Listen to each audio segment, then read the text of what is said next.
Heute zeige ich euch, wie ihr in strahlender Diamant und leuchtende Perle schnell eure Pokémon auf Level 100 bringen könnt.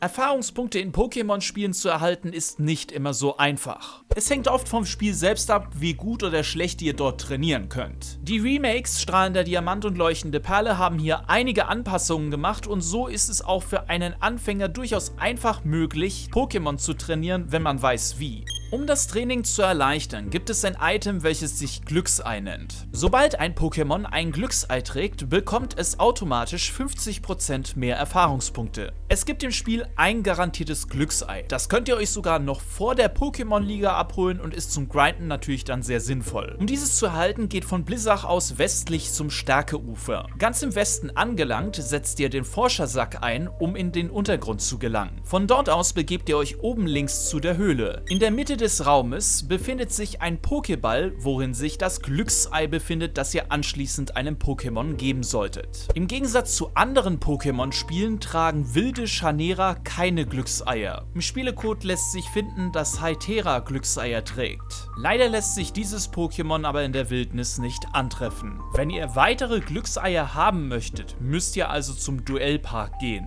Dort wird für 77 Gewinnpunkte ein weiteres Glücksei angeboten. Das sind nicht gerade wenige Gewinnpunkte, deswegen überlegt es euch, ob ihr wirklich 77 dafür ausgeben möchtet. Auch eine sehr wichtige Vorbereitung für den Weg auf Level 100 ist es definitiv, sich Gedanken zu machen, wie ein Pokémon genau Erfahrungspunkte bekommt. Denn im Gegensatz zur 4. Generation gibt es einige Bonuseffekte, welche ihr nutzen könnt, um euer Pokémon schneller leveln zu können. In diesem Beispiel gehen wir der Einfachheit halber davon aus, dass das Pokémon normalerweise ohne alle Effekte 10.000 Erfahrungspunkte geben würde. Ist die Zutraulichkeit eurer eigenen Pokémon erhöht, also Stufe 2 oder höher, erhalten sie automatisch 20% mehr Erfahrungspunkte. Zutraulichkeitsstufe 2 kann man leider nicht wirklich einfach feststellen, aber Zutraulichkeitsstufe 3. Manchmal kann euer eigenes Pokémon den Angriff aufgrund von Liebe mit einem Kraftpunkt überstehen. Dies geht aber nur ab der Zutraulichkeitsstufe 3. Das heißt, ihr bekommt die 20% Erfahrungspunkte mehr. Das zweite ist auch eher noch etwas unbekannt. Sollte euer Pokémon alle Bedingungen für eine Entwicklung erfüllt haben, ihr habt es aber noch nicht entwickelt, erhält es ebenfalls 20% mehr Erfahrungspunkte. Zu guter Letzt wären da noch die Tauschboni. Ist das Pokémon getauscht worden, bekommt es immer mindestens 50% Erfahrungspunkte mehr. Diese 50% gelten übrigens auch für die in-game getauschten Pokémon. Sollte das getauschte Pokémon sogar aus einem anderen Land stammen, dann sind es nicht 50% mehr Erfahrungspunkte, sondern 70%. Wie ihr merkt, macht es also auch Sinn, neben den guten Trainern auch die Konditionen zu kennen, mit dem ihr ein Pokémon schneller trainieren könnt. Aber kommen wir doch gerade einfach mal zu den erwähnten Trainern. Tatsächlich gibt es recht wenige Trainer, welche in Frage kommen in strahlender Diamant und leuchtende Perle für ein gutes Training. Viele Trainer setzen Pokémon ein, die nicht voll entwickelt sind oder deren Level einfach schlichtweg zu niedrig ist, damit ihr eure Pokémon schnell auf Level 100 trainieren könnt. Ich würde dieses Video aber für euch nicht machen, wenn es überhaupt keine Trainer gäbe. Definitiv macht es viel Sinn, die Rematches der Arenaleiter anzugehen. Diese setzen Pokémon ein, die auf einem hohen Level und voll entwickelt sind. Das bringt euch natürlich sehr viel Erfahrungspunkte. Das gleiche gilt übrigens auch für die Top 4 und Champ Cynthia, wobei diese natürlich nochmal eine Ecke stärker sind. Allerdings würde ich die Top 4 und den Champ wirklich nur am Ende benutzen, denn die Rematches sind wirklich extremst schwer. Wenn ihr wirklich nicht extrem gut Pokémon spielen könnt, ist es sehr wahrscheinlich, dass mindestens eins oder sogar noch mehrere Pokémon in der Pokémon-Liga K.O. gehen werden. Das heißt, bekommt ihr in der Pokémon-Liga viele Erfahrungspunkte?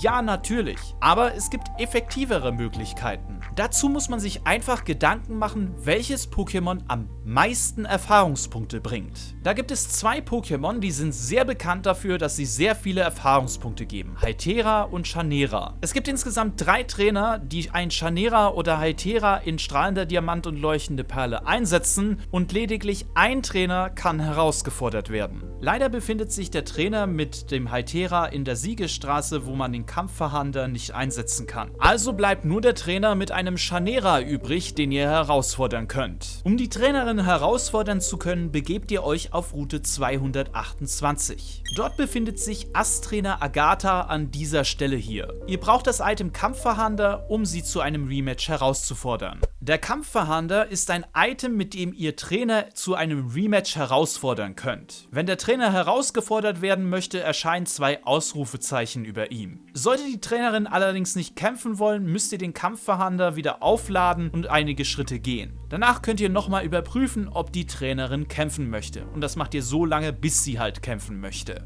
Ass-Trainerin Agatha setzt folgende Pokémon ein: Ambidiffel, Galoppa und Chanera. Testweise habe ich mal den Kampf mit Alpollo gemacht, welches man in Blizzard mit dem Ewigstein bekommt. Ja, wenn man sein Karma-Konto auf über 9000 aufladen will, dann ist ein Alpollo wegzugeben mit einem Ewigstein definitiv die Wahl Nummer 1. Aber die Ass-Trainerin ist auch die Wahl Nummer 1, wenn ihr viele Erfahrungspunkte auf einmal bekommen wollt. Mein Alpollo hat alleine durch das Besiegen von Chanera über 7000 Erfahrungspunkte bekommen. Man kann die Trainerin übrigens beliebig oft mit dem Kampffahnder wieder herausfordern. Diese müsst ihr aber aufladen, indem ihr einige Schritte mit ihm geht. Auch ein paar andere Trainer gibt es, welche euch viel Erfahrungspunkte bringen. Auf Route 229 könnt ihr Ass-Trainer Richard finden. Dieser besitzt ein Zwirklopp und ein Brutalander. Gerade aber sein Brutalander, welches ein pseudolegendäres Pokémon ist, bringt viele Erfahrungspunkte. Falls ihr nicht wisst, was pseudolegendäre Pokémon sind, habe ich euch das bereits in einem anderen Video erklärt. Wenn ihr euch das ansehen möchtet, klickt oben rechts auf die Infokarte. In diesem Beispiel hier hat Panferno das Glücksei gehalten, wodurch es über 4000 Erfahrungspunkte bekommen hat. Auch dieser Trainer kann mit dem Kampffahnder ebenfalls nochmal herausgefordert werden. Ein weiterer guter Trainer befindet sich auf Route 224. Um zur Route 224 zu gelangen, müsst ihr zunächst den nationalen Pokédex vervollständigt haben. Erst dann öffnet sich für euch die Höhle in der Siegesstraße. Am besten ist es, von der Pokémon-Liga auszugehen und sich vorher mit Yonago-Beeren und Tränken einzudecken. Ihr müsst dort auch zunächst noch einige weitere Kämpfe in der Höhle machen, aber um die geht es gar nicht. Es geht eher um Ass-Trainer Ramona und Ruinen-Maniac Saturo. Beide setzen nur ein Pokémon ein. Saturo benutzt Stalos und Ramona benutzt Metagross. Auch diese beiden Pokémon bringen sehr viele Erfahrungspunkte. In dem Beispiel hier habe ich Alpollo das Glücksei gegeben. Dadurch hat es insgesamt 4300 Erfahrungspunkte durch das Metagross erhalten. Wenn ihr euch klug auf der Route platziert, könnt ihr sogar alle 3 Trainer herausfordern. Der obere Drachenprofi setzt zwar nur Wablu und Altaria ein, aber den kann man trotzdem mal mitnehmen. Wenn ihr einen Trainingsspot habt, der sehr gut ist und die anderen auch wissen sollen, dann schreibt ihn gerne in die Kommentare. Das Tutorial war etwas aufwendiger zu machen als sonst. Deswegen würde ich mich über ein Like sehr freuen. Alle Quellen zu dem Video sind in der Beschreibung verlinkt.